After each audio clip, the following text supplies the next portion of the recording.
హాస్పిటల్లో ఉన్నటువంటి వారికి నిరీక్షణ ఉంటుంది. ఉంటుందా లేదా చెప్పండి? ఆశ, నిరీక్షణ ఉంటుంది. ఎప్పటికైనా ఆరోగ్యంతో ఎక్కడికి వెళ్తాం? గృహానికి వెళ్తాం అనేటువంటి నిరీక్షణ ఉంటుంది.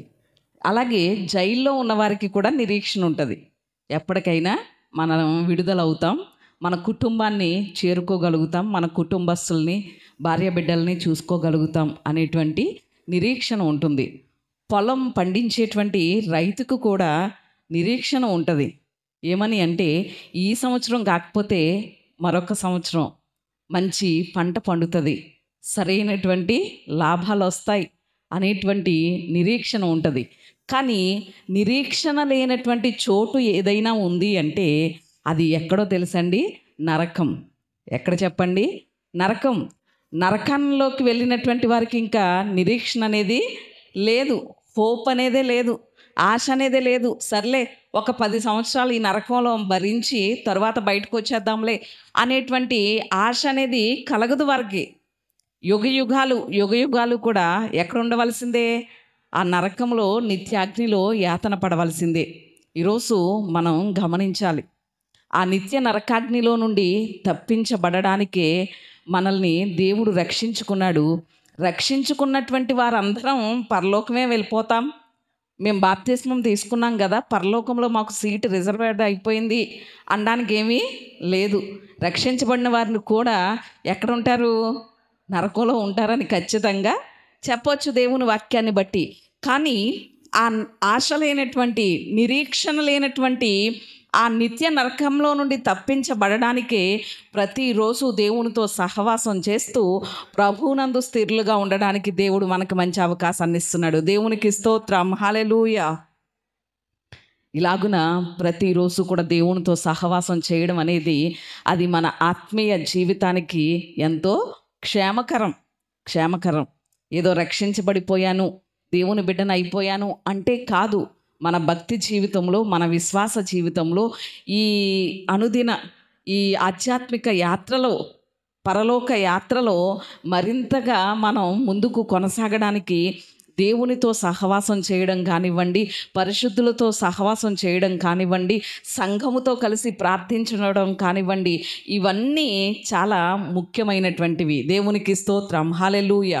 గడిచినటువంటి దినాల నుండి కూడా దేవుడు మనకి తెలియజేసినటువంటి అంశం ఏంటి చెప్పండి? ప్రభువునందు స్థిరులై ఉండండి. ప్రభువునందు స్థిరులై ఉండుడి. ఎందుకని స్థిరంగా ఉండాలి?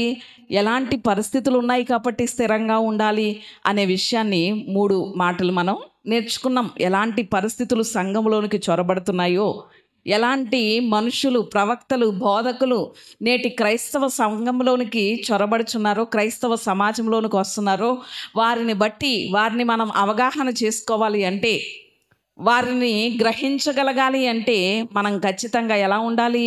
ప్రభువులో స్థిరంగా ఉండాలి. అప్పుడు మాత్రమే ఆ పరిస్థితులన్నిటినీ గ్రహించగలుగుతాం, జయించగలుగుతాం కూడా. దేవునికి స్తోత్రం, హల్లెలూయా. అలా ఎందుకు స్థిరంగా ఉండాలో 3 మాటలు నేర్చుకున్నాం.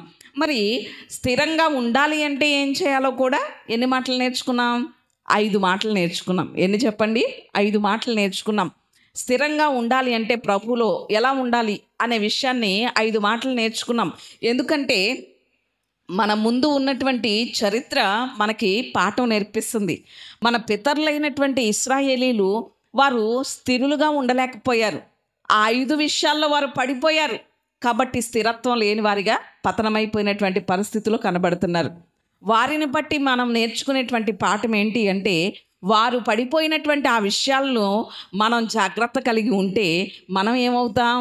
పడిపోకుండా స్థిరంగా ఉంటాం. దేవునికి స్తోత్రం, హల్లెలూయా. 5 విషయాలు ఒకసారి లైన్గా చెప్పేస్తారా? మొట్టమొదటిది ఏంటి చెప్పండి? చెడ్డదాన్ని ఆశించకూడదు, విగ్రహారాధన జోలికి పోకూడదు, వ్యభిచరించకూడదు, అంటే పరిశుద్ధమైన జీవితం కలిగి ఉండాలి, దేవుణ్ణి శోధించకూడదు, దేవుని మీద సనగకూడదు. ఈ 5 విషయాల్లో మన పితరులు పడిపోయారు. ఈరోజు మనము కూడా పడిపోయే అవకాశం ఉంది కాబట్టి తాను నిలుచున్నాను అని అనుకునేటువంటి వాడు పడిపోకుండా ఏం కలిగి ఉండాలి? జాగ్రత్త కలిగి ఉండాలి. కాబట్టి 5 విషయాల్లో మనం పడిపోకుండా జాగ్రత్తగా ఉంటే ప్రభువునందు స్థిరంగా ఉండగలుగుతాం. అలా మరి లోకంలో ఉన్నామండి, శరీరంలో ఉన్నాం, మేము ఎలా స్థిరంగా ఉండగలుగుతాం? ఆయా పరిస్థితులు మాకు ఎదురవుతున్నాయి అని చాలాసార్లు మనం అనుకోవచ్చు.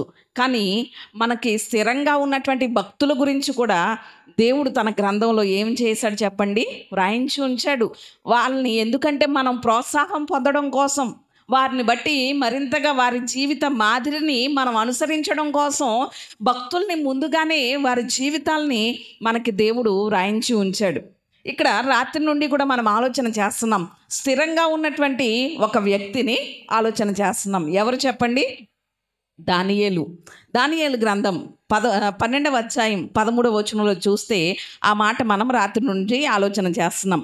నువ్వు అంత్యం వరకు నిలకడగా ఉండిన ఎడల విశ్రాంతి నొంది కాలాంతమందు నీ వంతులో నిలిచెదవు. దేవునికి స్తోత్రం, హల్లెలూయా. అలా దానియేలు అంత్యము వరకు, కడ వరకు, తన ప్రాణం పోయే వరకు, తన జీవిత కాలం అంతా కూడా ఎలా ఉన్నాడు?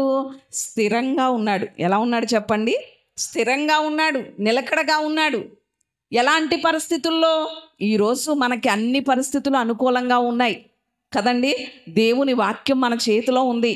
ఏ విషయానికైనా ఎలా వెళ్ళాలో, ఎలా మాట్లాడాలో, ఎలా జీవించాలో ప్రతి విషయాన్ని దేవుని వాక్యం మనకి నేర్పిస్తుంది. ఒకవేళ చదివేటప్పుడు దేవుని వాక్యం అర్థం కాకపోతే దైవ సేవకులు ఉన్నారు మనకి అందుబాటులో కదండి. దైవ సేవకుల ద్వారా కూడా దేవుడు ఎన్నెన్నో సందేశాలు తెలియజేస్తున్నాడు.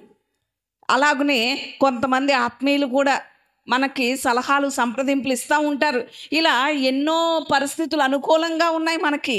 కానీ అనుకూలమైన పరిస్థితుల్లో కూడా మనం ఏమైపోతున్నాం? పడిపోతున్నాం. కానీ దానియేలు జీవించినటువంటి కాలంలో అన్ని పరిస్థితులు ఎలా ఉన్నాయి అంటే ప్రతికూలంగా ఉన్నాయి, అననుకూలంగా ఉన్నాయి. దేవుని గ్రంథం కూడా పూర్తిగా లేదు. 12 పుస్తకాలు మాత్రమే ఉన్నాయి. మన దగ్గర 66 పుస్తకాలు ఉన్నాయి. కానీ దానియేలు దగ్గర ఎన్ని గ్రంథాలు ఉన్నాయి? ఎన్ని పుస్తకాలు ఉన్నాయి? 12 పుస్తకాలే ఉన్నాయి. అననుకూలమైనటువంటి పరిస్థితి. మందిరం లేదు, లేకపోతే వారి యెరూషలేం పట్టణం లేదు, దేశం లేదు, భూభాగం లేదు. రాజకీయంగా క్రూరమైనటువంటి వారు నాయకులు పరిపాలన చేస్తున్నారు, క్రూరమైన శిక్షలు అమలు చేస్తున్నారు. విగ్రహారాధన చేయమని ఎంతో బలవంతం చేసేటువంటి పరిస్థితుల్లో, ప్రతికూలతల్లో కూడా దానియేలు ఎలా ఉన్నాడు చెప్పండి? స్థిరంగా ఉన్నాడు. దేవునికి స్తోత్రం. అలా దానియేలు ప్రభువులో స్థిరంగా ఉండడానికి 2 కారణాలు చూసాం మనం. ఏంటి చెప్పండి రాత్రి? ఒకటి ఏంటి? దానియేలు తీసుకున్నటువంటి నిర్ణయాలు. తను తీసుకున్నటువంటి నిర్ణయాలే తనని ఏం చేసినాయి? ప్రభువులో స్థిరపరిచినాయి. ఈరోజు మనము కూడా ఉదయం లేచిన దగ్గర నుండి ఎన్నో నిర్ణయాలు తీసుకుంటున్నాం. మరి ఆ నిర్ణయాలు మనం ప్రభువు కొరకు జీవించడానికి, ప్రభువులో స్థిరంగా ఉండడానికి, ప్రభువు కొరకు నిలబడడానికి ఆ నిర్ణయాలు ఏమైనా తోడ్పడుతున్నాయా? అలాంటి నిర్ణయాలు తీసుకుంటున్నామా? లేక చెడ్డ నిర్ణయాలు తీసుకుంటున్నామా? లేకపోతే ఏదో మనకి నచ్చినట్లుగా మన స్వబుద్ధిని ఆధారం చేసుకుని నిర్ణయాలు తీసుకుంటున్నామా అనేది ఎంతైనా పరిశీలన చేసుకోవాలి అని రాత్రి మనం నేర్చుకున్నాం. రెండవది, దానియేలు స్థిరంగా ఉండడానికి కారణం ఏంటి చెప్పండి? ప్రార్థనలు. తన ప్రార్థనలు. చాలామంది ఏమనుకుంటారు అంటే, ఇంటి దగ్గర ఉండి ప్రార్థన చేసుకుంటున్నాను కదా గంటలు అనుకుంటారు. కానీ దానియేలు 2 రకాల ప్రార్థన అనుభవాలు కలిగి ఉన్నాడు. ఒకటి సంఘ ప్రార్థన, 2 వ్యక్తిగత ప్రార్థన. ఈ 2 ప్రార్థన అనుభవాలు మనకు ఉండాలి. వ్యక్తిగత ప్రార్థన ఉండాలి, సంఘముతో కలిసి కూడా మనం ప్రార్థన చేయాలి. ఆల్రెడీ గడిచినటువంటి ఆదివారం ఈ కూడికలు స్టార్టింగ్ రోజు నాడు ఉదయం ఆరాధనలో నేను జ్ఞాపకం చేశాను. ద్వితీయోపదేశకాండ గ్రంథంలో 32వ అధ్యాయం 30వ వచనంలో ఒకడు తరిమితే ఎంతమంది పారిపోతారంట? 1000 మందట. 2 తరిమితే ఎంతమంది పారిపోతారట? 10,000 మంది. అంటే 2 అంటే సంఘం. అంటే ఇంతమంది కలిసి మనం ప్రార్థన చేస్తే ఎన్ని అద్భుతమైన కార్యాలు దేవుడు చేస్తాడో చూడండి. దేవునికి స్తోత్రం. ఆల్రెడీ ఈ నిన్నటి వరకు చేసినటువంటి అంశం ఈరోజు ఎలా మారిపోయింది? సాక్ష్యంగా మారిపోయింది కదా. దేవునికి కృతజ్ఞతలు చెల్లించే రీతిలో మార్చేశాడు కదా. అంటే ఎంత త్వరగా మన ప్రార్థనలను ఆయన ఆలకిస్తున్నాడో, ఎంత త్వరగా సమాధానం ఇస్తున్నాడో ఒక్కసారి గ్రహిస్తే ఆయన మనకి బహు దగ్గరగా ఉన్నాడని తెలుస్తుంది. దేవునికి స్తోత్రం. ఆయన మనకి మరింత సమీపంగా ఉన్నాడు. ఈ కొడుకుల్లో మన మధ్యలోనే ఉన్నాడు. అలాంటి ఆ ప్రార్థన జీవితం మనం కలిగి ఉంటే ప్రార్థన ద్వారా దేవుడు మనకి సమీపం అవుతాడు, మనం దేవునికి మరింత సమీపం అవుతాం. అప్పుడు ప్రభువులో ఎలా ఉండగలుగుతాం చెప్పండి? స్థిరంగా ఉండగలుగుతాం. ఈరోజు మరొక 2 విషయాలు చెప్పిన మాటలు ఈ అంశాన్ని కూడా నేను ముగిస్తాను. మూడవది ఏమిటి అంటే, దానియేలు స్థిరంగా ఉండడానికి కారణం ఏమిటి అనేసనంటే దానియేలు యొక్క సాక్ష్యం. ఏంటి చెప్పండి? దానియేలు సాక్ష్యం. దానియేలు గొప్ప సాక్ష్య జీవితం కలిగినవాడు. ఏం కలిగినవాడు చెప్పండి? గొప్ప సాక్ష్య జీవితం కలిగినవాడు. మనం ఆలోచన చేస్తే మనం నిలబడ్డామనుకోండి, ఇతరులను ఏం చేయగలుగుతాం? నిలబెట్టగలుగుతాం కదండి. ఇప్పుడు మనం నిలబడి ఉన్నాం, పడిపోయిన వారికి ఏం చేయగలుగుతాం? చెయ్యి అందించి నిలబెట్టగలుగుతాం. మనం స్థిరంగా ఉన్నాం అనుకోండి, ఇతరులను ఏం చేయగలుగుతాం? పట్టుకోగలుగుతాం, స్థిరపరచగలుగుతాం. ఇక్కడ దానియేలు స్థిరంగా ఉన్నాడు కనుకే షడ్రకు, మేషకు, అబేద్నెగోల్ని కూడా వారు కూడా పడిపోకుండా వారిని ఎలా ఉంచగలిగాడు? స్థిరంగా ఉంచగలిగాడు. దేవునికి స్తోత్రం. హల్లెలూయా. దానియేలు ప్రార్థించాడు, మిగిలిన ముగ్గురిని కూడా ప్రార్థనలోనికి నడిపించాడు. దానియేలు సత్యంలో ఉన్నాడు, మిగిలిన ముగ్గురిని సత్యంలో నడిపించాడు. దానియేలు స్థిరంగా ఉన్నాడు, మిగిలిన వారిని కూడా స్థిరపరిచాడు. దేవునికి స్తోత్రం. అంటే ఏ విషయంలోనూ కూడా దానియేలు లొంగిపోలేదు. దానియేలు గ్రంథం 5వ అధ్యాయంలో చూస్తే అక్కడ బెల్షస్సర్ రాజు మంచి ఆఫర్ ఇచ్చాడు. ఎవరికి? దానియేలుకి. ఏమని? డబ్బిస్తాను, అధికారం ఇస్తాను, వస్త్రాలు ఇస్తాను, నా దేశంలోనే, ఈ రాజ్యంలోనే నిన్ను గొప్ప చేస్తాను, ఊరేగిస్తాను అని మంచి ఆఫర్స్ ఇచ్చాడు దానియేలుకి. కానీ దానియేలు ఏమైనా లొంగిపోయాడా చెప్పండి? వాటిని ఆశించాడా? ఆశ, బెల్షస్సర్ రాజు చూపించినటువంటి ఆశకు ఏమైనా పడిపోయాడా అంటే ఏమాత్రం పడిపోలేదు. అందుకనే స్థిరంగా ఉండగలిగాడు. ఒక స్కూల్లోనటండి 3వ తరగతి చదువుతున్నటువంటి పిల్లలకి ఒక హెడ్ మాస్టర్ వచ్చి, ఒక 20 మంది ఉన్నారు క్లాస్లో, వారికి కొన్ని చాక్లెట్స్ తెచ్చి ఇచ్చారట. 5 స్టార్ చాక్లెట్స్ తెచ్చి ఇచ్చి ఓపెన్ చేసి, అంటే ఆ కవర్ ర్యాపర్ చింపేసి ఆ పిల్లలందరికీ 20 మందికి ఇచ్చి, ఒరేయ్ అప్పుడే తినేయొద్దు, ఇచ్చేసారు ఓపెన్ చేసి, కానీ ఏమంటున్నారు? ఇంకా తినొద్దు, 5 నిమిషాలు అలాగే పట్టుకుని ఉండండి, నేను చెప్పినప్పుడు మీరు తిందురు కానీ అని. ఆ సార్ ఏం చేశారట? బయటికి వెళ్ళారట. బయటికి వెళ్ళి 5 నిమిషాల తర్వాత వచ్చేసరికి మొత్తం 16 మంది పిల్లలు తినేశారట. ఇప్పేసి ఉంచితే దాన్ని ఆగుతారా చెప్పండి? చాక్లెట్ కదా, తినకుండా ఆగలేరు కదా. 16 మంది తినేశారట. 4 మాత్రం సార్ చెప్పారు తినొద్దని అని అలాగే పట్టుకుని ఉన్నారట. తరువాత ఒక 20 సంవత్సరాల తరువాత ఆయన ఆ ఊరు వెళ్ళారట. ఆ ఊరు వెళ్ళినప్పుడు ఆ ఊరిలో ఒక 4 వ్యక్తులు కనిపించారట. పలానా రోజునాడు చాక్లెట్స్ తినకుండా పట్టుకుని ఉన్నారు చూశారు, ఆ 4 మంచి గవర్నమెంట్ జాబ్లో ఉన్నారట. తినేసిన 16 మంది ఉన్నారు చూశారు, త్రాగుబోతులుగా, తిరుగుబోతులుగా, లేకపోతే గుట్కాలు మింగేవారిగా, జోలాయిలుగా తిరిగేటువంటి వారిగా అయ్యారట మిగిలిన 16 మంది. అంటే కారణం ఏంటంటారు? నిగ్రహత. ఏంటి చెప్పండి? నిగ్రహత లేదు. ఈ 16 మంది పిల్లలకి నిగ్రహత లేదు కనుక వారు తినేశారు. అలాగే వారి భవిష్యత్తులో కూడా ఎదురైనటువంటి శోధనల్లో పడిపోయారు, అపవాది వేసేటువంటి ఊరుల్లో చిక్కుపడిపోయారు. అందుకనే వారి జీవితాలు పడిపోయినటువంటి స్థితిలో ఉన్నాయి. నిగ్రహత కలిగినటువంటి 4 ఉన్నారు చూశారు, వారికి కూడా అపవాది ఎన్నో శోధనలు వేసింది, వల వేసింది, ఎన్నో టెంప్టేషన్లు ఎదురైనాయి. కానీ ఫస్ట్ నుంచి వాళ్ళకి ఏం అలవాటు అయింది? చాక్లెట్ పట్టుకోవడం దగ్గర నుంచి ఏం అలవాటు చేసుకున్నారు? నిగ్రహతను అలవాటు చేసుకున్నారు కనుక వాళ్ళు మంచి భవిష్యత్తును పొందుకున్నారు. దేవునికి స్తోత్రం. ఈరోజు చిన్ననాటి నుండి కూడా మన బిడ్డలకి మనం నేర్పవలసింది ఏంటి అంటే నిగ్రహత నేర్పించగలగాలి మన పిల్లలకి. ఆ నిగ్రహతే రేపు వాళ్ళకి మంచి భవిష్యత్తుని ఇస్తుంది. ఇక్కడ దానియేలుని గనక మనం ఆలోచన చేస్తే, దానియేలుకి డబ్బాస చూపించాడు, అధికారం చూపించాడు, వస్త్రాలు చూపించాడు, కానీ ఏ విషయంలోనూ దానియేలు ఏమవ్వలేదు చెప్పండి? పడిపోలేదు. నిగ్రత కలిగి ఉన్నాడు గనుకే ప్రభువునందు స్థిరంగా ఉండగలిగాడు. దేవునికి స్తోత్రం, హల్లెలూయా. ప్రభువునందు స్థిరంగా ఉండడమే కాదు, ఒక విషయం చెప్పమంటారా? రాజులు మారిపోయారు. బబులోను రాజ్యంలో 4 రాజులు మారారు, కానీ దానియేలు మాత్రం స్థిరంగానే ఉన్నాడు. దేవునికి స్తోత్రం. 4 రాజులు. మొదట నెబుకద్నెజరు పాలనలో ఉన్నాడు దానియేలు. నెబుకద్నెజరు చనిపోయిన తర్వాత ఆ రాజ్య సింహాసనం ఎవరెక్కారు? బెల్షస్సరు ఎక్కాడు, నెబుకద్నెజరు కొడుకు. బెల్షస్సరు అయిపోయిన తర్వాత అన్యరాజు అయినటువంటి, అదే మాదీయుడైనటువంటి దర్యావేషు ఎక్కాడు. దర్యావేషు తర్వాత కోరెషు ఎక్కాడు. ఈ 4 రాజుల కాలంలోనూ కూడా దానియేలు ఉన్నాడు. దేవునికి స్తోత్రం. అంటే రాజులు మారిపోయారు, ప్రభుత్వాలు మారిపోయినాయి, వారి పాలన తీరు మారిపోయింది, వారు పరిపాలన చేసేటువంటి పద్ధతులు మారిపోయినాయి. కానీ మార్పు లేకుండా స్థిరంగా ఉన్నది ఎవరు? దానియేలు మాత్రమే. దేవునికి స్తోత్రం, హల్లెలూయా.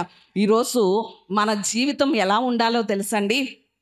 ఎలా ఉండాలో తెలుసా? ఎంత నిగ్రహత ఉండాలి అంటే, బయట వారు మన గురించి చెప్పాలి, ఈమెని లేక ఈయనని, ఈ దేవుని బిడ్డని మనం ఏమి ఇచ్చినా కొనలేమండి. డబ్బుతో కొనలేం, లేకపోతే వేరే వాటితో కొనలేం. ఏదైనా ఆశ చూపించి వీరిని పడేయడం అనేది అసాధ్యం అండి. వీరిని మనం కొనలేమండి. అన్నీ ఏం చేయగలగాలి? వాళ్ళు మన గురించి చెప్పగలగాలి. దేవునికి స్తోత్రం. దానియేలు గురించి చెప్పగలిగారు ఆ రాజులు.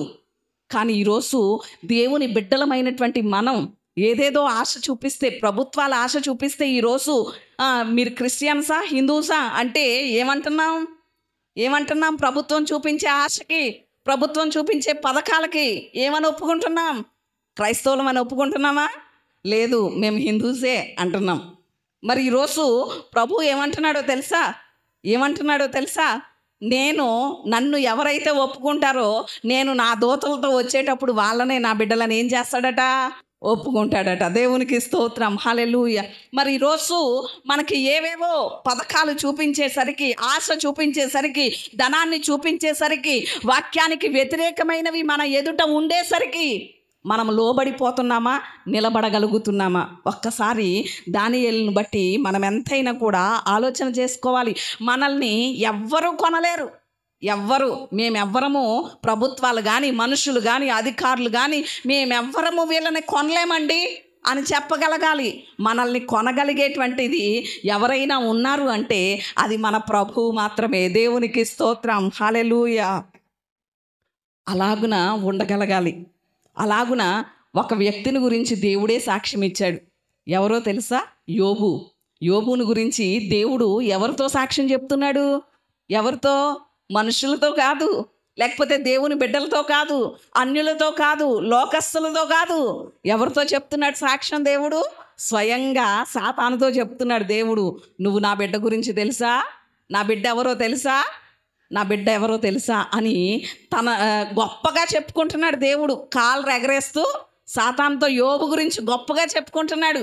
నా బిడ్డ గురించి నీకు తెలుసా అని. వెంటనే అపవాది ఏమన్నాడు? అన్నీ తీసేస్తే ఖచ్చితంగా నీ బిడ్డను నేను పడేయగలుగుతానన్నాడు. నువ్వు తీసేసినా కూడా నా బిడ్డ ఏమైపోడు? పడిపోడు, స్థిరంగానే ఉంటాడని చెప్పాడు దేవుడు. దేవునికి స్తోత్రం. ఈరోజు మన గురించి మనుషుల దగ్గరే కాదు, సాతాను దగ్గర కూడా దేవుడు అలా చెప్పగలగాలి. నువ్వు ఎన్ని శోధనలైనా పెట్టు, ఎన్ని శ్రమలైనా పెట్టు, ఎన్ని ఇబ్బందులైనా పెట్టు, ఎన్ని కష్టాలైనా పెట్టు, ఎన్ని ఇరుకులైనా పెట్టు, ఎన్ని ఇబ్బందులైనా పెట్టు, నా బిడ్డలు మాత్రం తొలగిపోరు, నన్ను విడిచిపెట్టరు. నా మీద ఉన్న విశ్వాసం వారికి పోదు.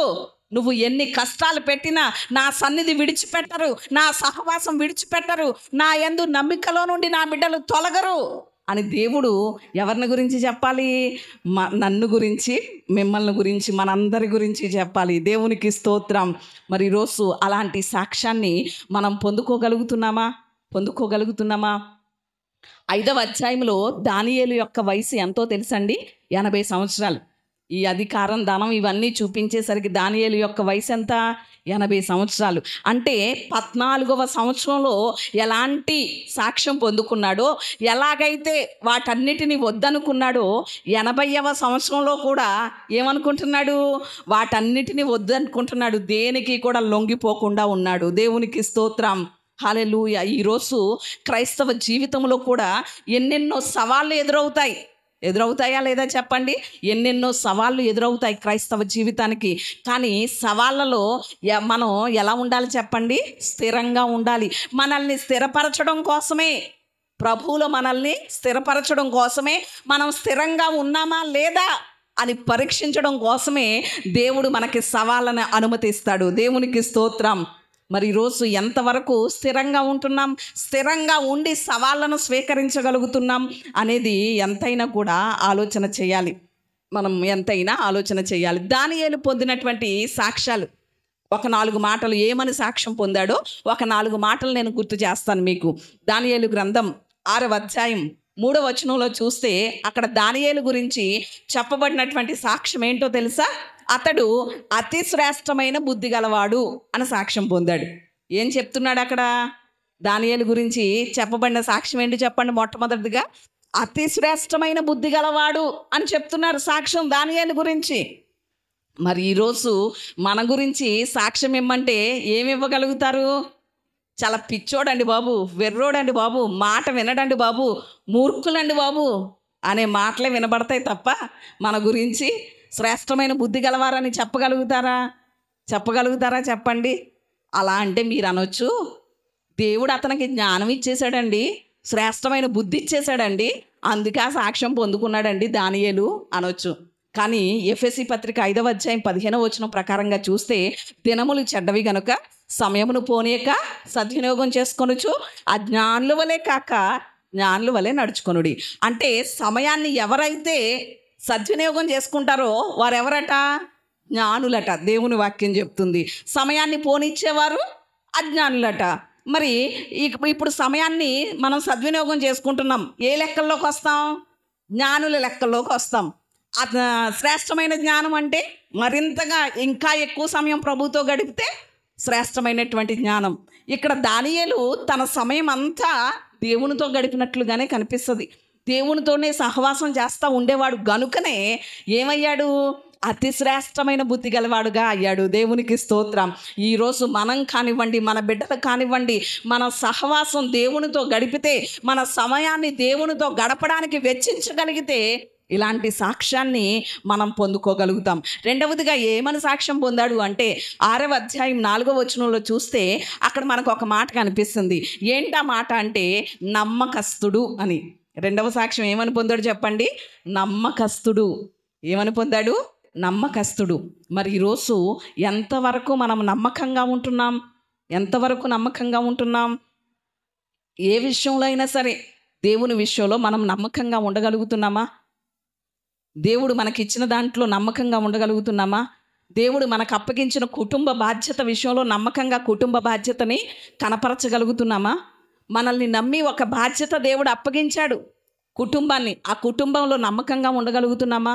మనకి ఏ పోస్ట్ అయితే ఇచ్చాడో దేవుడు, మొదట కూతురుగా ఇచ్చాడు, తర్వాత భార్యగా ఇచ్చాడు, తర్వాత తల్లిగా ఇచ్చాడు, తర్వాత కోడలుగా ఇచ్చాడు. ఇలా రకరకాల పోస్టులు మనకి ఇచ్చాడు కదా. అంటే ఒక్కొక్క పోస్టు మన జీవితంలో ఏం చేస్తూ వచ్చాడు? పెంచుతూ వస్తున్నాడు. మరి ఒక్కొక్క బాధ్యత మన మీద దేవుడు పెడుతున్నప్పుడు మనల్ని నమ్ముతున్నాడు కాబట్టి ఆయన ఏం చేస్తున్నాడు? బాధ్యత పెడుతున్నాడు. నమ్మని వాళ్ళ మీద మనం బాధ్యత పెట్టగలుగుతామా? వాళ్ళ మీద నమ్మకం లేదు, మనం ఏదైనా వాళ్ళకి అప్పచెప్పగలుగుతామా? పని అప్పచెప్పలేం కదా. అలాగే దేవుడు ఈరోజు మనల్ని నమ్ముతున్నాడు గనుకనే అనేక బాధ్యతలు మన మీద పెట్టాడు. కుటుంబ బాధ్యతే కానివ్వండి, సంఘంలో కూడా ఒక్కొక్క పాత్రగా మనల్ని దేవుడు నిలవబెట్టుకుని ఒక్కొక్క సాధనంగా వాడుకోవాలని తన బాధ్యతను దేవుడు మనకు అప్పగిస్తే ఎంతవరకు సంఘంలో కానివ్వండి, లేకపోతే కుటుంబంలో కానివ్వండి, సమాజంలో కూడా ఆయన రక్షణ సువార్తను మనం ప్రచురించే వారిగా ఉండే బాధ్యత దేవుడు మన మీద పెడితే, నశించు వారి కొరకు ప్రార్థన చేసే బాధ్యత దేవుడు మన మీద పెడితే, ప్రతి విషయంలో మనం ఎంత నమ్మకంగా ఉండగలుగుతున్నాం అనేది ఎంతైనా మనల్ని మనం ఏం చేయాలి చెప్పండి? పరిశీలన చేసుకోవాలి. ఒక కౌంట్ల కుటుంబం మందిరానికి వస్తుందట, మందిరానికి వస్తూ ఉన్నారట. అలా కొన్ని వారాలుగా వస్తుంటే ఆ పాస్టర్ గారు అడిగారట, అమ్మా మీరు ఎవరి ద్వారా దేవుని సువార్త విన్నారు? మీకు దేవుని సువార్త తెలియచేసింది ఎవరు? ఇక్కడ మందిరం ఉందని ఎవరు పరిచయం చేశారు మీకు అనేసి అడిగారట ఆ పాస్టర్ గారు. అడిగితే అప్పుడు వారు చెప్పారట, ఫ్యామిలీ మెంబర్స్ ఏమనో తెలుసా, మా ఇంట్లో ఒక అమ్మాయి పని చేస్తుందండి. పని చేయడం అంటే ఎలా ఉంటుందో తెలుసు కదా. చాలామంది పనోళ్ళు మారారు మా ఇంట్లో. వాళ్ళు ఇక్కడ చీపురు పట్టుకుంటారు, అక్కడికి 5 నిమిషాల్లో వెళ్ళిపోతారు. పనోళ్ళ సంగతి ఎలా ఉంటుంది అంటే, ఇక్కడ చీపురు పట్టుకుంటారు, 5 నిమిషాల్లో అక్కడికి వెళ్ళిపోతారు. లేదా మా ఇంట్లో డబ్బులు మిస్ అయిపోవడం, బంగారం మిస్ అయిపోవడం, ఇలా చాలామంది పనోళ్ళు మారారండి. ఒక్కళ్ళు కూడా ఎలా పని చేయలేదు, నమ్మకంగా పని చేయలేదు. కానీ దేవుణ్ణి నమ్ముకున్నటువంటి ఒక యవ్వన బిడ్డ మా ఇంటికి పనికొచ్చింది. ఆ బిడ్డ తుడుస్తూ ఉంటే ఎంత చక్కగా తుడుస్తుందో, మాఫ్ పెడతా ఉంటే ఎంత చక్కగా పెడుతుందో మాఫ్. బట్టలు ఉతికితే అంత తెల్లగా ఎవ్వరూ ఉతకలేరు. తనవి అన్నట్లుగా చాలా చక్కగా నమ్మకంగా చేస్తుంది. ఒకరోజు నేను హడావుడితో జాబ్కి బయటకు వెళ్ళిపోతూ ఒక డబ్బులు ఇలా రబ్బర్ తీయగానే అవి ఎగిరిపోయినాయి మంచం కిందకి. నేను కంగారులో చూసుకోకుండానే వెళ్ళిపోయాను. ఇంటికి వచ్చిన తర్వాత ఆ మంచం కింద ఊడ్చేటప్పుడు ఆ డబ్బులన్నీ కూడా ఒజ్జిపెట్టి 10,000 రూపాయలు తెచ్చి నాకు ఇచ్చింది. నేను ప్రతి విషయంలోనూ అమ్మాయిని గమనించాను, కానీ ఏ విషయంలోనూ కూడా ఆమె దొరకలేదు, అపనమ్మకస్తురాలిగా లేదు. ప్రతి విషయంలో, పని చేసే విషయంలో కానివ్వండి, డబ్బు విషయంలో కానివ్వండి, బంగారం విషయంలో కానివ్వండి, అన్ని విషయాల్లో నమ్మకంగా ఉంది. అప్పుడు ఆ బిడ్డను అడిగాను, అమ్మా ఇంత నమ్మకంగా నువ్వు ఉండడానికి కారణం ఏంటి అనేసి అడిగితే, నేను దేవుని మందిరానికి వెళ్తానండి, నా దేవుని వాక్యం అపనమ్మకంగా ఉండడానికి ఒప్పుకోదు, కాబట్టి నేను వాక్యానికి లోబడుతున్నాను, కాబట్టి ఇంత నమ్మకంగా పని చేయగలుగుతున్నాను అని ఆ బిడ్డ చెప్పింది. ఈ బిడ్డే ఇంత నమ్మకంగా ఉంటే ఈమె ఆరాధించేటువంటి దేవుడు ఎంత గొప్పవాడో, ఇంత మార్పు ఈ బిడ్డలో ఇచ్చాడు అంటే ఆ దేవుడు ఇంకెంత గొప్పవాడో అని అనిపించి మేము ఎక్కడికి వస్తున్నాం, దేవుని సన్నిధికి వస్తున్నామని సాక్ష్యం ఇచ్చారు. దేవునికి స్తోత్రం. అంటే ఆ యవ్వన బిడ్డ యొక్క నమ్మకత్వం ఆ కుటుంబాన్ని ఏం చేసింది చెప్పండి, రక్షించింది, దేవుని సన్నిధికి ఆకర్షించింది. ఈరోజు మనం ఎంత నమ్మకంగా ఉన్నాం, మన గురించి మన కుటుంబస్తులు చెప్పగలుగుతారా? చాలా నమ్మకమైనటువంటి భార్య అండి నా భార్య, లేకపోతే నా భర్త చాలా నమ్మకమైన వాడండి, నా బిడ్డలు చాలా నమ్మకమైన వాళ్ళండి, మా తల్లిదండ్రులు చాలా నమ్మకమైన వాళ్ళండి అని మన కుటుంబం మన గురించి సాక్ష్యం ఇవ్వగలుగుతుందా? సంఘంలో ఉన్నటువంటి సేవకుడు నమ్మకమైనటువంటి బిలీవర్ అండి, నమ్మకమైనటువంటి బిడ్డ అండి, మా ఆత్మీయ బిడ్డ, నమ్మకస్తుడండి అని మన గురించి సాక్ష్యం ఇవ్వగలుగుతారా? సమాజం మన గురించి సాక్ష్యం ఇవ్వగలుగుతుందా నమ్మకస్తులని? ఒక్కసారి మన జీవితాన్ని మనం ఏం చేయాలి చెప్పండి, పరిశీలన చేసుకోవాలి. ఇక్కడ దానియేలు ఏమని సాక్ష్యం పొందాడు? నమ్మకస్తుడు అని సాక్ష్యం పొందాడు. మూడవదిగా అతను ఏ సాక్ష్యం పొందాడు అంటే 6వ అధ్యాయం 16వ వచనంలో చూస్తే అక్కడ రాజు మాట్లాడుతున్నాడు. ఏమనేసనంటే, అనుదినము నీవు సేవించుచున్నటువంటి దేవుడు నిన్ను రక్షించగలిగినా అని మాట్లాడుతున్నాడు దర్యావేషు. అంటే ఇక్కడ ఏమని సాక్ష్యం పొందాడు స్వయంగా రాజు చేత అంటే, అనుదినము దేవుణ్ణి సేవించేవాడు అని సాక్ష్యం పొందాడు. ఏం సాక్ష్యం చెప్పండి? అనుదినము దేవుణ్ణి సేవించేటువంటి వ్యక్తి అని సాక్ష్యం పొందాడు. ఈరోజు మరి మనకి అలాంటి సాక్ష్యం ఉందా? దేవుణ్ణి సేవించే బిడ్డలండి వీళ్ళు అని మన గురించి చెప్పగలుగుతున్నారా? మందిరంలో ఉంటే దేవుణ్ణి సేవించే వాళ్ళం, బయట ఉంటే లోక మర్యాదలు, లోక విధానాలు అన్నీ మామూలే. ఇక ఏమని చెప్పగలుగుతారు? దేవుణ్ణి సేవించే బిడ్డలండి వీళ్ళు అని మన గురించి సాక్ష్యం ఏమని ఇవ్వగలుగుతారు? ఇక్కడ దానియేలు గురించి స్వయంగా దర్యావేషు రాజు చెప్తున్నాడు, అనుదినము దేవుణ్ణి సేవించేటువంటి వ్యక్తి దానియేలు అని సాక్ష్యం ఇస్తున్నాడు. అలాగే 4వదిగా 6:20లో గనక చూస్తే అక్కడ మనకి ఇంకొక మాట కనిపిస్తుంది. ఏమనిసని అంటే, జీవము కలిగిన దేవుని సేవకుడు అని సాక్ష్యం పొందుతున్నాడు. దేవునికి స్తోత్రం. 4వ సాక్ష్యం ఏంటి చెప్పండి దానియేలుకి? జీవము కలిగిన దేవుని సేవకుడు అని సాక్ష్యం పొందుతున్నాడు. ఇక్కడ మనం అనుకోవచ్చు, ఏం సేవ చేశాడండి దానియేలు? సంఘాన్ని కట్టాడా? నడిపించాడా? సువార్త ప్రకటించాడా? ఎలాగ సేవకుడయ్యాడు అనేసానంటే, సేవకుడు అంటే ఒక రీతిగా సంఘాన్ని నడిపించడం, సువార్త ప్రకటించడం, సంఘాన్ని దేవుని యొద్దకి చేర్చడం, ఇది సేవకుని యొక్క పని. అయితే మరొకరిని కూడా సేవకులు అంటారు. ఎవరు అనేసానంటే, దేవుని కోసం బ్రతకడం కూడా మనం చేసే సేవే. దేవునికి స్తోత్రం. హల్లెలూయా. సేవ అంటే ఏంటి చెప్పండి? దేవుని కోసం బ్రతకడం కూడా సేవే. ఇక్కడ దానియేలు సువార్త చేయకపోవచ్చు, కానీ ఏం చేశాడు? దేవుని కోసం బ్రతికాడు, అందుకనే సేవకుడు అని పిలువబడ్డాడు. దేవునికి స్తోత్రం, హల్లెలూయా. దానియేలు దేవుని కోసం బ్రతికాడు. తన లైఫే రియల్ మినిస్ట్రీ అయింది, తన జీవితమే నిజమైనటువంటి సువార్త అయ్యింది. అందుకనే తను సేవకుడు అని సంబోధించబడ్డాడు, జీవించాడు గనుకనే సేవకుడయ్యాడు. అక్కడ 6:21 చూస్తే దేవునికి ఎలా ఉన్నాడు? నిర్దోషిగా కూడా కనిపిస్తున్నాడు. దేవునికి స్తోత్రం. అంటే తన జీవితం ఎలా ఉంది? నిర్దోషత్వంగా ఉంది, ఎటువంటి దోషం లేదు తన జీవితంలో. అందుకనే సేవకుడయ్యాడు. ఇక్కడ 4 సాక్ష్యాలు చూస్తున్నాం మనం దానియేలు గురించి. మొదటి సాక్ష్యం ఏంటి చెప్పండి? అతి శ్రేష్టమైన బుద్ధి గలవాడు అని. రెండవ సాక్ష్యం నమ్మకస్తుడు అని. మూడవ సాక్ష్యం అనుదినము దేవుని సేవిస్తాడు అని. నాలుగవ సాక్ష్యం జీవము కలిగిన దేవుని సేవకుడు అని. దేవునికి స్తోత్రం. మనం మరి ఈరోజు మనం ఎలాంటి సాక్ష్యం పొందుకోగలుగుతున్నాం? ఎలాంటి సాక్ష్యం పొందుకుంటున్నాం? ఈరోజు దేవుడు అంటారండి, ఏదైనా శ్రమలు వస్తే మరలా దేవుని విడిచిపెట్టేసి లోక సంబంధమైన వాటికే పరిగెడతా ఉంటారండి. తాళ్ళు అంటారండి, ఊళ్ళు అంటారండి, రాళ్ళు అంటారండి. వీళ్ళు దేవుని బిడ్డలేనా? కొంతసేపు ఎలా ఉంటారు? దేవుళ్ళో ఉంటారు. మరలా కొంతసేపు మాతో కలిసి ఎక్కడికి వస్తారు? ఊర్లకు వెళ్తారు. ఊళ్ళు అంటే కొన్ని చోట్లకి మాతో కలిసి వాళ్ళు కూడా రాళ్ళు పెట్టుకుంటూ ఉంటారు, మాతో కలిసి వాళ్ళు కూడా తాళ్ళు కట్టుకుంటూ ఉంటారు. ఇంకా దేవుని బిడ్డలంటే వాళ్ళకి మాకు తేడా ఏంటండి అని ఈరోజు క్రైస్తవుల గురించి ఎవరు మాట్లాడుతున్నారు?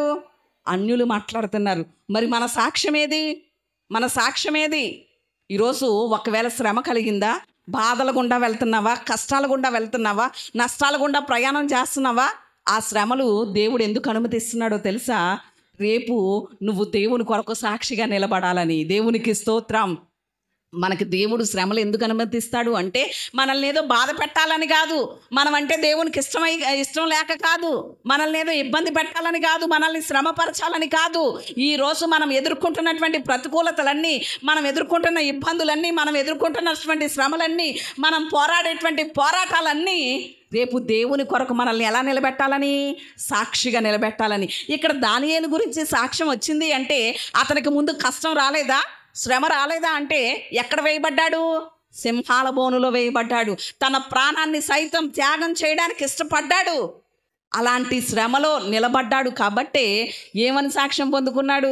దేవుని సేవకుడని సాక్ష్యం పొందుకున్నాడు. దేవునికి స్తోత్రం. ఈరోజు శ్రమల్లో మనం నిలిచిన వారిగా ఉంటే, ఇబ్బందుల్లో మనం నిలిచిన వారిగా ఉంటే, పోరాటాల్లో మనం నిలిచిన వారిగా ఉంటే ఏమవుతాం చెప్పండి? సాక్ష్య జీవితాన్ని కాపాడుకోగలుగుతాం. మరి ఈరోజు ఎంతవరకు మన సాక్ష్య జీవితాన్ని కాపాడుకోగలుగుతున్నాం? మధ్యాహ్నం నేను మా తమ్ముడికి ఫోన్ చేసినప్పుడు ఒక మాట అంటున్నాడు మా తమ్ముడు. ఏమనో తెలుసా? అమ్మ బ్లాండిన అయితే ఓ మాట అన్నది. ఏమనో తెలుసా? ఇంజిన్ స్టార్ట్ అయిపోయింది అక్క, ఇక మనకంటే ఇంకా యాక్టివ్గా ఉంటుంది. ఇక అమ్మ అందరికన్నా యాక్టివ్ బాగా, అందుకనే బ్లాండిన మాట అంది. ఇంజిన్ స్టార్ట్ అయిపోయింది అక్క, ఇంకా మనకన్నా ముందే పరిగెట్టేస్తూ ఉంటుంది ప్రతి విషయంలో అనేసాను బ్లాండిన. అంటే తేజ ఒక మాట అన్నాడు. ఏమనేసానంటే, అక్క నాకు సాక్ష్యం ఉంది. చిన్నప్పుడు పుట్టినప్పుడే గుండె బలహీనతతో పుట్టాడు తమ్ముడు. చాలా సాక్ష్యం అనమాట అండి తమ్ముడిది. అలా సాక్ష్యం ఉంది. మా పిల్లోడికి ఎల్సీకి కూడా, ఆడికి 3వ సంవత్సరం, ఆడికి కూడా సాక్ష్యం ఉంది. ఆడు పుట్టకముందే డాక్టర్లు ఏమన్నారంటే అరిచేయంత పుడతాడు, అంగవైకల్యంగా పుడతాడు, హ్యాండిక్యాప్డ్గా పుడతారని డాక్టర్లు చెప్పేశారు. కానీ దేవుడు అన్ని అవయవాలు సక్రమంగా పుట్టించి సాక్ష్యాన్ని ఇచ్చాడు. ఇక మా కుటుంబంలో అమ్మను కూడా ఎలా నిలబెట్టాడు తెలుసా? ఒక సాక్షిగా దేవుడు నిలబెట్టాడు అన్నాడు. దేవునికి స్తోత్రం. అంటే ఆ శ్రమ, ఆ కష్టం, ఆ మరణాపాయం ఎందుకు వచ్చింది అంటే దేవునికి ఏదో ఇష్టం లేక కాదు, దేవుడేదో ఇబ్బంది పెట్టాలని కాదు, దేవుడేదో బాధపరచాలని కాదు. ఎలా నిలబెట్టుకోవాలని? తన సాక్షిగా నిలబెట్టుకోవాలని. దేవునికి స్తోత్రం. ఈరోజు నువ్వు వెళ్ళేటువంటి శ్రమలు, నువ్వు వెళ్ళేటువంటి బాధలు, నువ్వు వెళ్ళేటువంటి కష్టాలు, నువ్వు వెళ్ళేటువంటి ఇబ్బందులు ఈరోజు నువ్వు ఎదుర్కోలేకపోతున్నా, కష్టపడుతున్నా, కన్నీరు కారుస్తున్నా కూడా రేపు నీ దేవుని దగ్గర, నీ దేవుని గురించి నిన్ను ఎలా నిలబెట్టబోతున్నాయి? అవి సాక్షులుగా నిలబెట్టబోతున్నాయి. దేవునికి స్తోత్రం. హల్లెలూయా. మరి ఈరోజు ఎంతవరకు మన సాక్ష్య జీవితాన్ని కాపాడుకుంటున్నాం?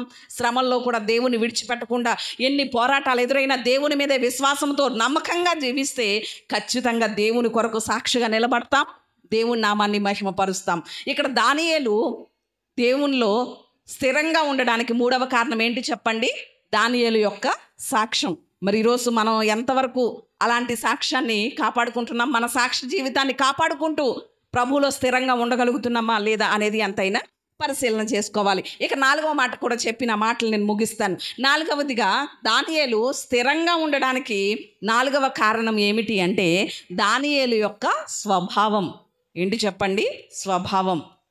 స్వభావం అంటే పర్యాయ పదాలుగా కొన్ని మాటలు అర్థం వస్తూ ఉంటాయి. స్వభావం అంటే ప్రవర్తన, శీలం. మనకి బాగా అర్థం అవ్వాలి అంటే ఈ మాట బాగా పెట్టుకుందాం మనం. క్యారెక్టర్.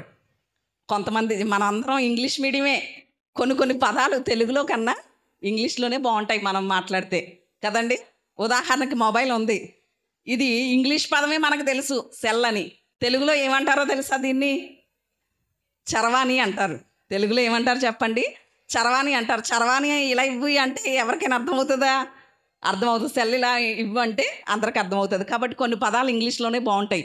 ఇక్కడ ప్రవర్తన, శీలం ఇవన్నీ స్వభావం అనే కన్నా క్యారెక్టర్ అనే పదం మనకు బాగా అర్థమవుతుంది. 4వది దానియేలుని నిలవబెట్టింది ఏంటి అంటే దానియేలు యొక్క క్యారెక్టర్. ఏంటి చెప్పండి? దానియేలు యొక్క క్యారెక్టర్ అతన్ని స్థిరంగా నిలవబెట్టింది. మనం ఆలోచన చేస్తే మన గురించి మనకి బాగా పూర్తిగా తెలుసా లేదా? ఎవరి గురించి వాళ్ళకి పూర్తిగా తెలుసా లేదా? సమాధానం చెప్పట్లేదు ఎవరు. మన గురించి మనకి బాగా తెలుసా? ఎంత తెలుసు? 100%లో ఎంత శాతం తెలుసు మన గురించి మనకి?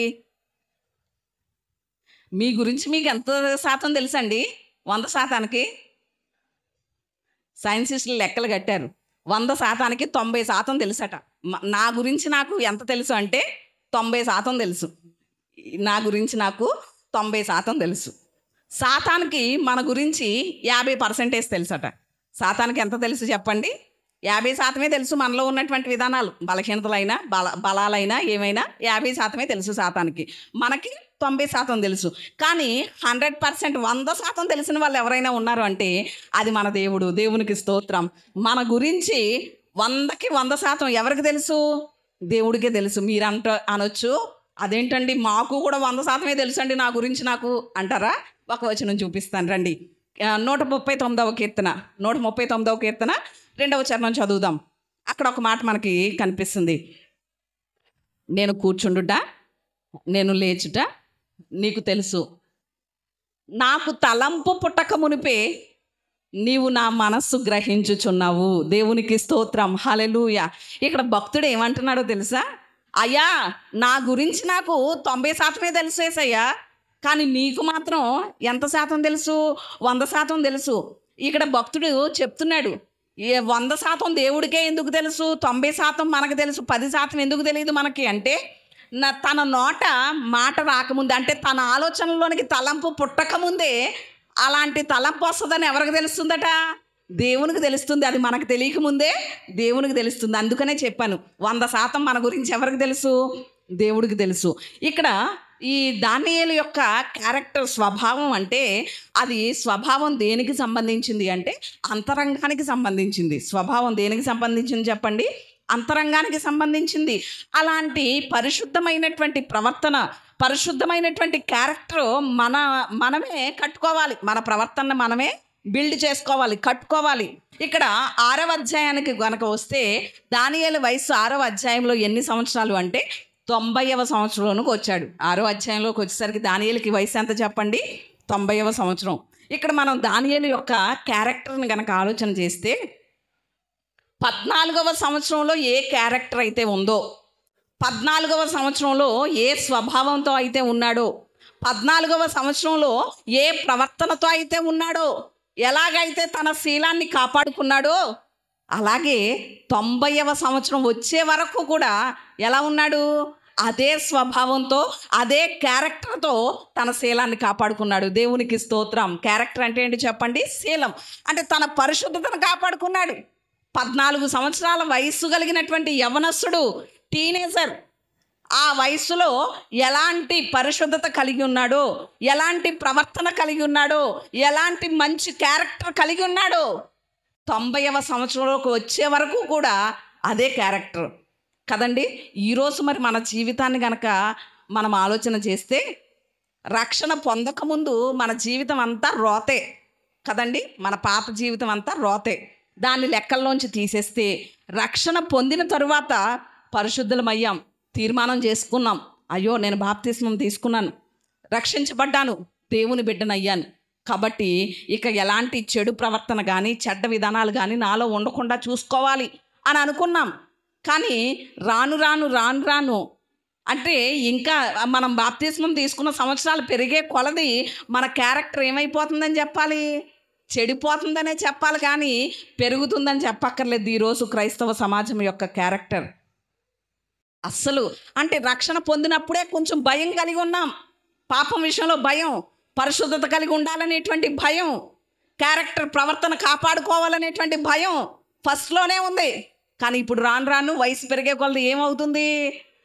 ఏం పర్వాలేదులే, ఏమొచ్చేసింది చెప్పండి, ఏం పర్వాలేదు, దేవుణ్ణి క్షమించేమందాం అనేటువంటి ఒక రకమైనటువంటి నిర్లక్ష్యం నేటి క్రైస్తవుల్లో వచ్చేసింది. కనుక వారి క్యారెక్టర్ని ఏం చేయలేకపోతున్నారు, కాపాడుకోలేకపోతున్నారు. కానీ ఈరోజు దానియేలు గురించి కనుక మనం ఆలోచన చేస్తే 14వ సంవత్సరంలో ఎలాంటి క్యారెక్టర్తో ఉన్నాడో, ఎలాంటి ప్రవర్తన ప్రవర్తించాడో, ఎలాంటి స్వభావంతో ఉన్నాడో, అలాంటి స్వభావమే ఎన్ని సంవత్సరాలు వచ్చినా ఉందో చెప్పండి, 90వ సంవత్సరంలోకి వచ్చే వరకు కూడా అదే స్వభావం, అదే పరిశుద్ధత, అదే క్యారెక్టర్తో జీవించాడు. దేవునికి స్తోత్రం. ఈరోజు మరి అలాంటి క్యారెక్టర్ మనకుందా? ఈరోజు భారతదేశం ఇంకా మారట్లేదు అంటే కారణం ఏంటో తెలుసా అండి? అలాంటి క్యారెక్టర్ కలిగినటువంటి క్రైస్తవులు లేరు గనుకనే. అలాంటి క్యారెక్టర్ కలిగినటువంటి స్థిరమైనటువంటి పరిశుద్ధత కలిగిన క్రైస్తవులు లేరు గనుకనే భారతదేశం ఇంకా మారట్లేదు. అలాంటి క్యారెక్టర్ కలిగినటువంటి వ్యక్తులు గనక ఉంటే, క్రైస్తవులు గనక ఉంటే భారతదేశం ఎప్పుడో మార్పు చెందును. ఇక్కడ 10వ అధ్యాయం దానియేలు గ్రంథం 10వ అధ్యాయం 11వ వచనంలో చూస్తే అక్కడ దేవుడు ఒక మాట సెలవిస్తున్నాడు దానియేలుతో. ఏమని? దానియేలు నీవు బహుప్రియుడవు, అంటే నాకు ఇష్టమైన వాడు, ప్రియుడుగా ఉన్నావు అని చెప్తున్నాడు. 6వ అధ్యాయం 25వ వచనం చూడండి ఒకసారి. 6వ అధ్యాయం 25వ వచనంలో చూస్తే అక్కడ దానియేలు ఉన్నటువంటి ఆ స్థిరత్వాన్ని బట్టి, దానియేలు యొక్క క్యారెక్టర్ను బట్టి, దానియేలు యొక్క ప్రవర్తనను బట్టి అక్కడ ఏం మారిపోయినాయో తెలుసా? చట్టాలు మారిపోయినాయి, ప్రభుత్వాలు మారిపోయినాయి. ఆ మాటలు చాలా బాగుంటాయి, ఒకసారి చదువుదాం. 6వ అధ్యాయం 25వ వచనం, 6:25 నుండి చదువుదాం. అప్పుడు రాజగు దర్యావేషు లోకమంతటా నివసించు సకల జనులకును రాష్ట్రములకును ఆయా భాషలు మాట్లాడు వారికి ఇలాగూ వ్రాయించెను, మీకు క్షేమాభివృద్ధి కలుగును గాక. నా సముఖమున నియమించిందేమనగా నా రాజ్యములోని సకల ప్రభుత్వముల యందుండు నివాసులు దానియేలు యొక్క దేవునికి భయపడుచు ఆయన సముఖమున వణుకుచూ ఉండవలెను. ఆయనే జీవము కలిగిన దేవుడు, ఆయనే యుగ యుగములుండువాడు. ఆయన రాజ్యము నాశనము కానేరదు, ఆయన ఆధిపత్యము తుదమట్టునకు ఉండును. దేవునికి స్తోత్రం. అలాగే 27 కూడా చదవండి. ఆయనే విడిపించువాడును రక్షించవాడునై ఉండి పరమందును భూమి మీదను సూచక క్రియలను ఆశ్చర్య కార్యములను చేయువాడు. ఆయనే సింహముల నోట నుండి ఈ దానియేలును రక్షించెను అని వ్రాయించెను. ఈ దానియేలు దర్యావేషు ప్రభుత్వ కాలమందు పారసీకుడగు కోరేషు పాలన యందు కూడా వర్ధిల్లెను. దేవునికి స్తోత్రం. హల్లెలూయా. ఎంత మంచి మాటలు చూసారా దానియేలు గురించి, ఎంత మంచిగా రాయబడ్డాయి చూడండి. ఇక్కడ దేవుని యొక్క గొప్పతనం అంతా ఒక రాజు వివరిస్తున్నాడు. క్రైస్తవుడు కాదు వివరించడం, సేవకుడు కాదు వివరించడం. ఎవరు వివరిస్తున్నారు? దర్యావేషు రాజు వివరిస్తున్నాడు. దానియేలు ఆరాధించేటువంటి దేవుడు సజీవుడైన దేవుడు, దానియేలు ఆరాధించే దేవుడు జీవం కలిగిన దేవుడు, దానియేలు సేవించేటువంటి దేవుడు యుగములన్నిటా ఉండేవాడు. ఆయన రాజ్యము నాశనం కానేరదు, ఆయనే విడిపించేవాడు, ఆయనే రక్షించేవాడు, ఆయనే సూచక క్రియలు చేసేవాడు, ఆయనే ఆశ్చర్య కార్యాలు చేసేవాడు అని ఎవరు చెప్తున్నారు? ఒక అన్య రాజు దానియేలు సేవిస్తున్నటువంటి దేవుని గురించి చెప్తున్నాడు. దేవునికి స్తోత్రం. చెప్పడమే కాదు, అక్కడ ఒక ప్రభుత్వాన్ని చేశాడు, అంటే ఒక చట్టం చేశాడు. ఏమనో తెలుసా? దానియేలు సేవిస్తున్నటువంటి దేవునికి అందరూ ఏమవ్వాలి? వనకాలి, భయపడాలి. ఆ దేవుడే గొప్పవాడని ఒక చట్టం, ఒక శాసనం చేసేశాడు. దేవునికి స్తోత్రం. ఇలా చేయడానికి కారణం ఏంటో తెలుసా? దానియేలు యొక్క క్యారెక్టర్. ఆ దానియేలు యొక్క ప్రవర్తన, దానియేలు యొక్క స్వభావం, ఆ క్యారెక్టర్ స్థిరంగా ఉంది గనక 14 సంవత్సరాల వయసులో ఏ క్యారెక్టర్తో ఉన్నాడో 90వ సంవత్సరంలో కూడా అదే క్యారెక్టర్తో ఉన్నాడు గనుక ఏం మారిపోయినాయి? చట్టాలు మారిపోయినాయి, ప్రభుత్వాలు మారిపోయినాయి. దానియేలు యొక్క క్యారెక్టర్ని బట్టి, ఈరోజు మన ప్రవర్తనను బట్టి, మన పరిశుద్ధ జీవితాన్ని బట్టి మన రాష్ట్రం మారలేకపోతుంది, మన కుటుంబం మారలేకపోతుంది, మన గ్రామం మారలేకపోతుంది. అంటే మన క్యారెక్టర్ ఎలా ఉంది? మనల్ని మనమే పరిశీలన చేసుకోవాలి. ఒకరికొకరు తీర్పు తీర్చుకోవడం కాదు, ఒకరినొకరు ఎత్తు చూపించుకోవడం కాదు. కానీ మన క్యారెక్టర్ని గురించి మనమే ఏం చేయాలి చెప్పండి? పరిశీలన చేసుకోవాలి. అక్కడ దానియేలు యొక్క క్యారెక్టర్ బాగా ఉంది గనుకనే చట్టాలు, ప్రభుత్వాలు మారిపోయినాయి. మరి ఈరోజు మన కుటుంబంలో వాళ్ళే మారలేకపోతున్నారు అంటే మన క్యారెక్టర్ సంగతి ఏంటి? ఆలోచన చేయాలి. అక్కడ ఒక మాట రాయబడుతుంది, 6వ అధ్యాయం 5వ వచనం చూడండి ఒకసారి. దానియేలు గురించి 6వ అధ్యాయం 5వ వచనంలో చూస్తే ఒక మంచి మాట రాయబడింది. ఏ విషయంలోనూ అతని యందు లోపం కనుగొనలేకపోయారట. నాకు కావాల్సిన మాట అది. అక్కడ మనం చూస్తే 6వ అధ్యాయం 5వ వచనంలో ఏ విషయంలోనూ కూడా అతని యందు ఏం కనుగొనలేకపోయారట? లోపం అనేది కనుగొనలేకపోయారట. ఏ విషయంలోనూ లోపం కనుగొనలేదట. స్త్రీ విషయంలో కానివ్వండి, ధనం విషయంలో కానివ్వండి, అధికారం విషయంలో కానివ్వండి, వస్త్రాల విషయంలో కానివ్వండి, ఏ విషయంలోనూ దానియేలులో ఏం లేదు? లోపం అనేదే లేదు. తన క్యారెక్టర్ లోపం లేని క్యారెక్టర్. మరి ఈరోజు మన క్యారెక్టర్ ఎలా ఉంది? మనకి బాగా తెలుసు. సంసోను గురించి కనుక ఆలోచన చేస్తే, సంసోను దేవుని ప్రణాళికలో ఉన్నవాడు. మనోహ దంపతులు పిల్లలు లేరని దేవునికి ప్రార్థన చేస్తూ ఉంటే దేవుడు వరపుత్రుడిగా ప్రసాదించాడు. ఎవరిని? సంసోన్ని. ఎందుకోసం అంటే సంసోను మీద దేవుని యొక్క ప్రణాళిక, దేవుని యొక్క ఉద్దేశం ఏంటి అంటే ఇశ్రాయేలీలకు ఎలా ఉండాలి? న్యాయాధిపతిగా ఉండాలి. ఇశ్రాయేలుని విడిపించాలి ఫిలిస్తీన్ల చేతిలో నుండి, ఇశ్రాయేలుని రక్షించాలి ఫిలిస్తీన్ల చేతిలో నుండి, ఇశ్రాయేలుని పరిపాలించాలి న్యాయాధిపతిగా అనేటువంటి ప్రణాళిక సంసోను మీద కలిగి ఉన్నాడు దేవుడు. కానీ సంసోను తన క్యారెక్టర్ని ఏం చేయలేకపోయాడు? కాపాడుకోలేకపోయాడు. దేవుని ప్రణాళికలో నుండి దూరం అయిపోయాడు. 14వ అధ్యాయం 1వ వచనం చూస్తే అక్కడ తిమ్నాతులో ఒక స్త్రీని చూసి ప్రేమించాడట. ఎవరు? సంసోను లవ్ చేశాడట ఒక స్త్రీని. తల్లిదండ్రులు ఆ పిల్లని పెళ్లి చేసుకుంటానన్నాడట. Love marriage చేసుకుంటానన్నాడట. తల్లిదండ్రులు అన్నారట, అయ్యా మన గోత్రం కాదు, ఇశ్రాయేలు జనాంగం కాదు, వాళ్ళ అన్యులు, వాళ్ళని ఎలా పెళ్లి చేసుకుంటావు అని తల్లిదండ్రులు చెప్పినా వినలేదు. ఆ ఫిలిస్తీన్లోంచే ఒక అమ్మాయిని తిమ్నాతులో ఏం చేశాడు? పెళ్లి చేసుకున్నాడు. తర్వాత 16వ అధ్యాయం 1వ వచనంలో గనక చూస్తే అక్కడ ఒక వేశ్యను చూసి, అంటే 14వ అధ్యాయం 1వ వచనంలో కూడా ఒక అమ్మాయిని చూసి అని ఉంటుంది. అక్కడ 16వ అధ్యాయం 1వ వచనంలో కూడా అక్కడ తిమ్నాతులో ఒక వేశ్యను చూసి ఆమెతో ఉన్నట్లుగా మనం చూస్తాం. అంటే తన క్యారెక్టర్ పాడైపోవడానికి కారణం ఏంటి? చూపు. ఏంటి చెప్పండి? తన క్యారెక్టర్, తన పరిశుద్ధత కాపాడుకోలేకపోవడానికి, పడిపోవడానికి, పతనమైపోవడానికి కారణం ఏంటి అంటే తన చూపు. అందుకనే కన్ను వెళ్ళిన దాని దగ్గరికి మనసు వెళ్ళకూడదట, మనసు వెళ్ళిన చోటకి మనిషి వెళ్ళకూడదట. అర్థమైందండి? కన్ను ఎక్కడికైతే చూస్తామో అక్కడికి ఏం వెళ్ళకూడదు? మన మనసు వెళ్ళకూడదు. మనసు వెళ్ళిన దగ్గరికి మనిషి అసలే వెళ్ళకూడదు. వెళ్తే కనుక ఏమైపోతాం? మన క్యారెక్టర్ కోల్పోతాం. ఇక్కడ సంసోను విషయంలో అదే మనం చూస్తున్నాం. కానీ ఇలా ఎంతోమంది భక్తులు తమ క్యారెక్టర్ని కోల్పోయినటువంటి వారు ఉన్నారు. భక్తాగ్రేసరుడు, గొప్ప ఆరాధికుడు అయినటువంటి దావీదు కూడా ఏమైపోయాడు చెప్పండి? తన క్యారెక్టర్ విషయంలో పాపంలో పడిపోయినట్లుగా చూస్తాం కదా మనం వాక్యంలో. కానీ ఇక్కడ దానియేలు మాత్రం ఏ విషయంలోనూ అతని దగ్గర ఏం కనుగొనలేదట? ఏ లోపాన్ని కనుగొనలేకపోయారు. దేవునికి స్తోత్రం, హల్లెలూయా. మరి ఈరోజు ఎంతవరకు మన క్యారెక్టర్ని మనం కాపాడుకోగలుగుతున్నాం? మనం అంత్యం వరకు స్థిరంగా ఉండాలి అంటే, ప్రభువులో స్థిరంగా ఉండాలి అంటే మన క్యారెక్టర్ని మనం ఏం చేయగలగాలి చెప్పండి? కాపాడుకోవాలి. మనల్ని స్థిరంగా నిలబెట్టేది ఏంటి అంటే మన క్యారెక్టరే. మన క్యారెక్టరే మనల్ని ఏం చేస్తుంది? నిలబెడుతుంది. మన క్యారెక్టర్ బాగోలేనప్పుడు మనం ఎక్కడికి వెళ్ళినా ఏం చేయలేం, నిలబడలేం. మనల్ని ఎవరు నమ్మరు, మనకెవరు చోటు ఇవ్వరు. మన క్యారెక్టర్ బాగుంటేనే కదా చోటు ఇచ్చేది, మన క్యారెక్టర్ బాగుంటేనే కదా మనల్ని నమ్మేది.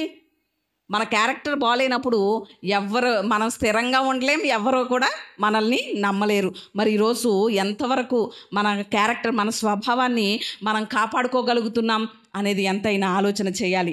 ఒక 2 మాటలు చెప్పి నా మాటలు నేను ముగిస్తాను. ఒక దొంగోడు ఉన్నాడటండి. ఆ దొంగోడు పోలీస్ వారికి చాలా తలపోటుగా తయారయ్యాడట, తలనొప్పిగా తయారయ్యాడట. అంత మాటలు ఏదో దొంగతనం చేయడం, పోలీసులకి పట్టుబడడం, దొంగతనం చేయడం, పోలీసులకి పట్టుబడడం, ఇలాగే జరుగుతూ ఉందట. జరుగుతూ ఉంటే ఒకరోజు అలాగే పోలీస్ వాళ్ళకి పట్టబడి తీసుకువెళ్తున్నారట. తీసుకువెళ్తూ ఆ దొంగోడిని అడిగారట, ఏమనో తెలుసా, ఎందుకయ్యా ఇన్నిసార్లు ఇలా దొంగతనం చేసి మాకు పట్టుబడతా ఉంటావు అనేసని పోలీసు వారు అడిగితే ఆ దొంగోడు చెప్పాడంట, ఏం చేయమంటారు, మా నాన్న పచ్చి త్రాగుబోతు, మా ఊరు వాళ్ళందరూ ఎవరు, దొంగోళ్ళే. మరి వాళ్ళతో ఉంటున్నటువంటి నాకు నా తండ్రి తాగుబోతాడు కనుక తాగుడు అలవాటు వచ్చింది. ఆ త్రాగుడు తాగాలంటే నేనేం చేయాలి, దొంగతనం చేయాలి, లేకపోతే త్రాగడానికి కుదరదు కదా అని తన జీవితాన్ని చెప్పుకొచ్చాడట. ఓహ్ అలాగా అని అర్థం చేసుకున్నారట పోలీస్ వారు. అలా తీసుకువెళ్తున్నారట. తీసుకువెళ్తూ ఉంటే రోడ్డు మీద వీధిలో ఒక మీటింగ్ జరుగుతుందట. మీటింగ్ జరుగుతూ ఉంటే ఒక యవనస్తుడు సాక్ష్యం చెప్తున్నాడట. ఆ మీటింగ్లో ఏం చేస్తున్నారు చెప్పండి, ఒక యవనస్తుడు సాక్ష్యం చెప్తున్నాడట. ఏమనో తెలుసా, నా కుటుంబం, నా తండ్రి త్రాగుబోతు, నా ఊరు వారందరూ దొంగ వాళ్ళే, కానీ నేను అప్పుడు ఒక క్యారెక్టర్ చూపించాలనుకున్నాను, వాళ్ళలాగే నా క్యారెక్టర్ ఉండకూడదు అనుకున్నాను, వాళ్ళలాగా నేను బ్రతకకూడదు అనుకున్నాను, అప్పుడే నిర్ణయం తీసుకున్నాను, అందుకనే ప్రభువుని వెంబడించాను. ఈరోజు ఆశీర్వాదకరంగా దేవుడు నన్ను ఉంచాడు, ఒక గవర్నమెంట్ జాబ్లో ఒక మంచి ఎంప్లాయీగా దేవుడు నన్ను స్థిరపరిచాడు అని సాక్ష్యం ఇస్తున్నాడట. సాక్ష్యం ఇస్తుంటే అప్పుడు పోలీసు వారు ఆ సాక్ష్యాన్ని విని, అయ్యా ఆ సాక్ష్యం ఇచ్చేటువంటి వ్యక్తిది కూడా మీ ఊరేనని చెప్తున్నాడు కదా, ఆ వ్యక్తి ఎవరో నీకు తెలుసా అని అడిగారట. ఈ దొంగోడు అన్నాడట, ఆడు నా తమ్ముడే అన్నాడట. ఎవరు చెప్పండి, సాక్ష్యం ఇచ్చేది ఎవరు, దొంగోడు తమ్ముడు. అంటే ఈ దొంగోడు ఏమని చెప్తున్నాడు పోలీసులకి, నా తండ్రి తాగుబోతాడు, మా ఊరంతా దొంగోలు కాబట్టి నేను ఇలా తయారయ్యాను అన్నాడు.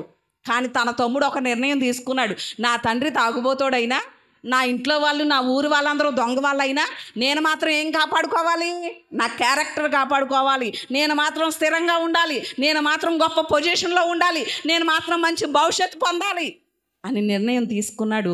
కాబట్టి ఆ క్యారెక్టర్ అంటే తన ఇంటి వారి యొక్క క్యారెక్టర్ అంతా చూసి కూడా దాని వైపు ఏం చేయలేదు, తన మనస్సు పెట్టలేదు.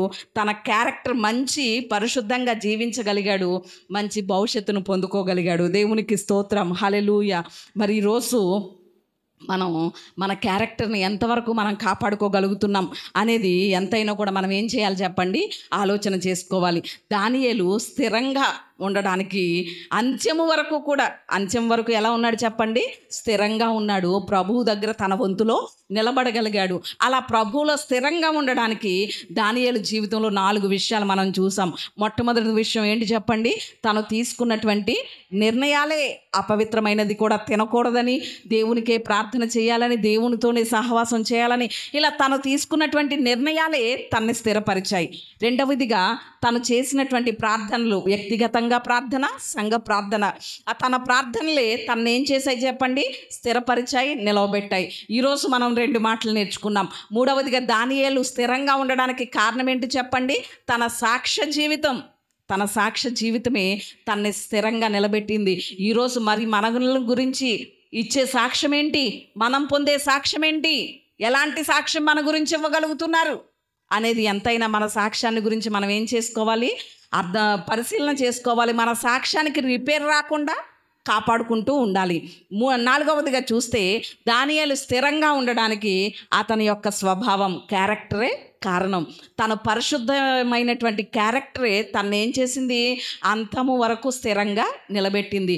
ఈరోజు మనము కూడా స్థిరుడైనటువంటి మన దేవుణ్ణి చేరుకోవాలి అంటే, స్థిరమైనది మనకి భూమి మీద లేదు, అస్థిరమైనదే భూమి మీద ఉంది. కానీ స్థిరమైనది మన కొరకు దేవుడు ఏం చేశాడు, సిద్ధపరిచి ఉంచాడు కదా. స్థిరమైనటువంటి ఆ రాజ్యంలో స్థిరమైనటువంటి దేవుణ్ణి చేరి స్థిరముగా యుగ యుగాలు కూడా దేవునితో ఆనందించేటువంటి ఆ కృప మనం కలిగి ఉండాలి అంటే మన క్యారెక్టర్ని మనం ఏం చేయాలి చెప్పండి? కాపాడుకోవాలి, పరిశుద్ధంగా జీవించాలి, అంతము వరకు స్థిరుడైనటువంటి మన ప్రభువుని చేరుకునే వరకు స్థిరంగా ఉండాలి. అట్టి కృప దేవుడు మనందరికీ దయచేయును గాక.